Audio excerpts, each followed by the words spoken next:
Okay, so Rick, I'm having Kathy here at my chicken gizzard company be my implementer, and she's asking all these. Does she need all my financial information? I mean, how does the financial piece fit in to this EOS, or even marketing? Talk to me about how one of the disciplines gets treated.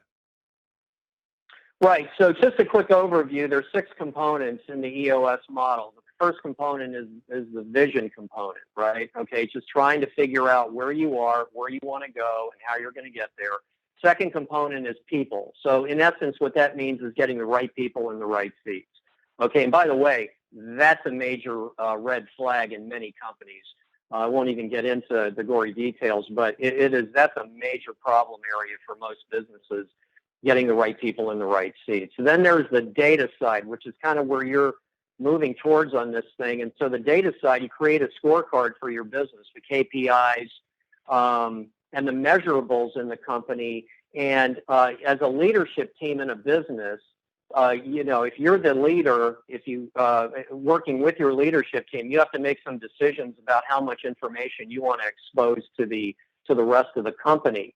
So that's a decision that's made in that process. But the scorecard process, the KPI development process, is where we develop those economic measures, right, and non-economic measures. So your implementer would be somebody that information would be disclosed to.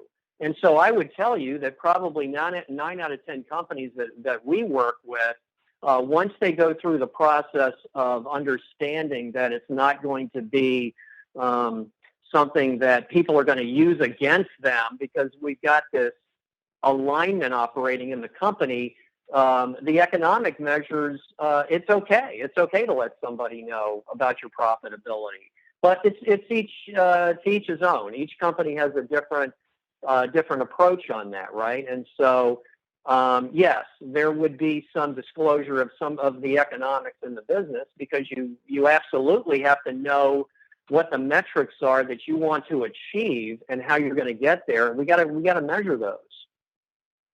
Okay, so we have vision, people, and I want to come back to people. Data is number 3. What are 4, 5, and 6 for me so I can actually complete my list? I'm one of those people, Rick, that I Yeah, have so to finish the list or I'll stay up all night asking what number 9 is. What's number 9? I got I got you covered here. So number 4 is the issues. Being able to be open, honest, and transparent in your company so that everybody participates in identifying the imperfections, the problems, the opportunities, challenges, issues in the company, right? And it's less about creating a list of issues and more about creating a culture of root cause analysis. And I will tell you that once this is implemented in a company, it is absolutely jaw-dropping when you can look at somebody in a position that may not have significant strategic value to your company getting involved in root cause analysis and fixing problems one time so that they never pop up again. So that's the issues component, developing the issues list and handling those. All right. And number 5 is about documenting processes. It's about the 20-80 rule. 20% of the processes that have to deal with 80% of growing your business, and then documenting them in a very simple way so that everybody in the company can understand it. So that is a really neat deal versus a 600-page SOP document that nobody reads, and which is crazy, right? But there's a lot of companies that do it, and I see it every day. The number 6 is traction, and that is about getting it pushed in throughout the organization, right? It's about the meeting pulse, communicating it with the people in your company, the frequency of communication, having a protocol structured so that everybody communicates the same way. Once it's implemented effectively, it just will bring tears to your eyes once you see this stuff actually working, because it accelerates the growth of the company. And then finally, it's the priorities of the company. We get everybody rallying around the priorities. We keep everybody in a 90-day world, right? Because 90 days, people can focus on that. There's a beginning, there's an end.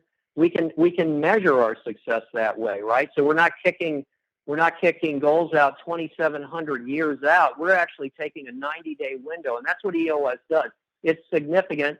For example, I was just meeting with a client this morning, and the gentleman that runs the service organization, it's an automotive dealership, basically said, this has actually revolutionized how our company operates, because now everybody understands where we're going, how we're going to get there, and they are actively involved in problem solving.